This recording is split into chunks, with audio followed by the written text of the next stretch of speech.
ಸಮಾಜ ಸೇವಕರು, ಖ್ಯಾತ ಉದ್ಯಮಿಗಳು ಹಾಗೂ ಡಾಕ್ಟರ್ ಜಿ ಪರಮೇಶ್ವರ್ ಅಭಿಮಾನಿ ಸಂಘದ ಅಧ್ಯಕ್ಷರಾದ ತರಿಕಲ್ ರಾಜೂರವರು ಹುಣಸೂರು ತಾಲೂಕು ಸ್ವಾಭಿಮಾನಿ ಗಾಣಿಗರ ಸಂಘದ ವತಿಯಿಂದ 2ನೇ ವರ್ಷದ ಪ್ರತಿಭಾ ಪುರಸ್ಕಾರ ಅಭಿನಂದನಾ ಹಾಗೂ ಸಂಘದ ಉದ್ಘಾಟನಾ ಕಾರ್ಯಕ್ರಮ ನೆರವೇರಿಸಿ ಮಾತನಾಡಿ, ಹುಣಸೂರು ತಾಲೂಕು ಸ್ವಾಭಿಮಾನಿ ಗಾಣಿಗರ ಸಂಘದ ವತಿಯಿಂದ ಎಸ್ಎಸ್ಎಲ್ಸಿ ಮತ್ತು ಪಿಯುಸಿ ವಿದ್ಯಾರ್ಥಿ ಹಾಗೂ ವಿದ್ಯಾರ್ಥಿನಿಗಳಿಗೆ ಪ್ರತಿಭಾ ಪುರಸ್ಕಾರ ನೀಡಿರುವುದು ನನಗೆ ಸಂತೋಷದ ವಿಷಯ.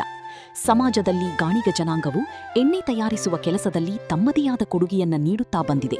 ಆದರೆ ವಿಡಂಬಸವೆಂದರೆ ಬೇರೆ ಧರ್ಮದ ಜನಾಂಗವು ಎಣ್ಣೆ ತಯಾರಿಸುವ ಕೆಲಸದಲ್ಲಿ ನಿರತರಾಗಿದೆ ಎಂದು ತಿಳಿಸಿದರು.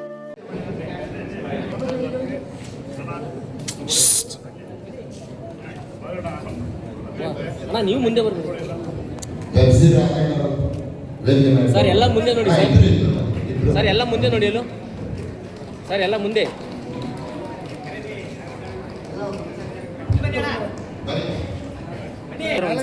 ಸರ್, ಎಲ್ಲ ಮುಂದೆ ನೋಡಿ ಹೇಗೆ ಸರ್, ಇಲ್ಲಿ ಅಲ್ಲೋ ಎಲ್ಲ ಮುಂದೆ ನೋಡಿ ಅಲ್ಲೋ ಸರ್, ಎಲ್ಲ ಮುಂದೆ ನೋಡಿ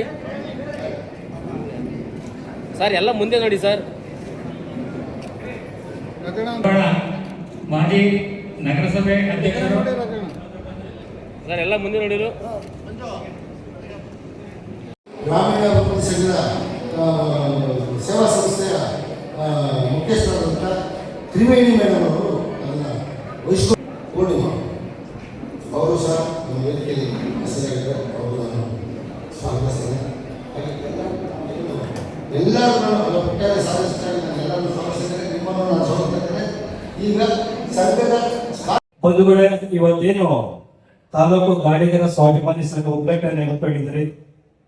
ನಾನು ಈ ಗಾಣಿಗ ಸಮುದಾಯದ ಮುಖ್ಯವಾದ ಜನ ಯಾವಂದ್ರೆ ಅದು ಗಾಣಿಗ ಸಮುದಾಯ. ಈ ಲೋಕವನ್ನ ಬೆಳಗಕ್ಕಾಗಿ ಬಂದವರು ಯಾರಂದ್ರೆ ಈ ಗಾಣಿಗ ಸಮುದಾಯ. ಕ್ರಿಸ್ತಪೂರ್ವ 200ರಲ್ಲಿ ಸುಮಾರು ನಿಮ್ಮ ಜನಕ್ಕೆ ಶಿವನ ಪ್ರತಿಫಲವಾಗಿ ಜನನಾದಂತಹ ಒಂದು ಸಮುದಾಯ ಗಾಣಿಗ ಸಮುದಾಯ. ಏಕೆಂದ್ರೆ ಕೈಲಾಸ ಪರ್ವತದಲ್ಲಿ ಶಿವಪಾರ್ವತಿಯ ಒಂದು ವಿವಾಹ ನಿಶ್ಚಿತವಾಗಿರುತ್ತದೆ. ಆ ಸಂದರ್ಭದಲ್ಲಿ ಸಾಕಷ್ಟು ಜನ ಒಂದು ಋಷಿಮುನಿಗಳು ಮತ್ತೆ ದೇವತಾ ಸ್ತ್ರೀಗಳು ಭಾಗವಹಿಸ್ತಿರ್ತಾರೆ.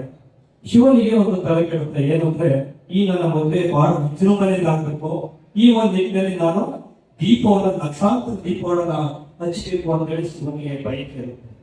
ಅದು ಪಾರ್ವತಿ ಶಿವನಿಗೆ ಬಯಕೆಯನ್ನು ವ್ಯಕ್ತಪಡಿಸಿರುತ್ತೆ.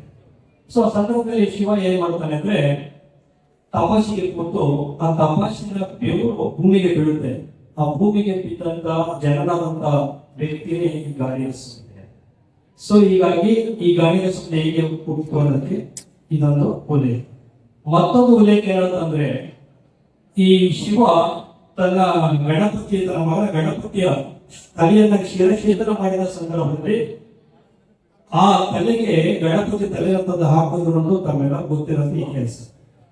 ಸೊ ಅದರಲ್ಲಿ ಆ ಸಾಕು ಆನೆಯ ತಲೆಯನ್ನು ತೆಗೆದಾಗ್ತಾರಲ್ಲ, ಆ ಸಾಕು ವ್ಯಕ್ತಿ ಯಾರಂದ್ರೆ ಆನೆಯ ಸಾಕು ಮಾವುತ ಯಾರಂದ್ರೆ ಆದರೆ ಒಬ್ಬ ಆತ ವ್ಯಕ್ತಿ ಒಳಗಾಗ್ತ ನನ್ನ ಆನೆಯ ಶಿವ ತೆಗೆದಿದ್ದಾರೆ ಅಂತ ಹೇಳಿ ಆಗ ಶಿವ ಅವರನ್ನ ಕರೆದು ಅವರಿಗೆ ಒಂದು ಗಾಳಿಯ ಯಂತ್ರವನ್ನು ಕೊಡ್ತಾರೆ. ಯಾಕೆಂದ್ರೆ ಅವತ್ತಿನ ಕಾಲದಲ್ಲಿ ಯಾವುದೇ ತರದ ಆಧುನಿಕ ತಂತ್ರಜ್ಞಾನ ಇರಲಿಲ್ಲ. ಆ ಗಾಳಿಗೆ ಯಂತ್ರವನ್ನು ಕೊಟ್ಟಾಗ ಆ ಗಾಳಿಗೆ ಉತ್ಪತ್ತಿ ಆಗ ಅಂತೇಳಿ ಉಗಮ ಆಯಿತು ಅಂತೇಳಿ ಪುರಾಣದಲ್ಲಿ ಬಹಳ ಅರ್ಥದಲ್ಲಿದ್ದು ಶ್ರೀರಾಮರು ಕೂಡ ಬಹಳ ಇಷ್ಟಪಟ್ಟಿದ್ದ ಅಂತೇಳಿ ಉಲ್ಲೇಖ ಇರುತ್ತೆ.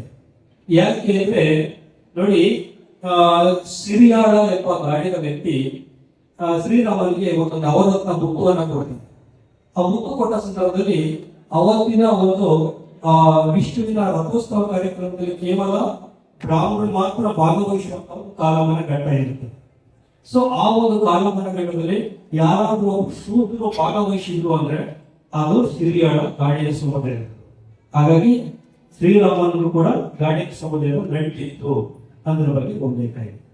ಬಂಧುಗಳೇ, ನಾನು ಎಷ್ಟೇ ಮಾತಾಡಲಿಕ್ಕೆ ಹೋಗಿದ್ರೆ ಯಾಕಂದ್ರೆ ನನಗೆ ನಿಬಂಧನೆ ಆಗ್ತಿದ್ದಾರೆ. ನಾವು ಏನೋ ಮಾತಾಡ್ಬೇಕು ಎಲ್ಲ ಪ್ರಿಪೇರ್ ಬಂದಿರ್ತೀವಿ. ಮಾತಾಡಬೇಕು 3 ನಿಮಿಷ. ಈಗ ಅಂಬೇಡ್ಕರ್ ಕಾನ್ಸ್ಟಿಟ್ಯೂಷನ್ ನಾನು ಕೂಡ ಪೊಲಿಟಿಕಲ್ ಲೆಕ್ಚರ್ ಕೆಲಸ ಮಾಡಿದ್ದೀನಿ. ಕಾನ್ಸ್ಟಿಟ್ಯೂಷನ್ ಬಗ್ಗೆ 3 ದಿನ ಕೊಟ್ಟರು ನಾವು ಮಾತಾಡ್ತೀವಿ.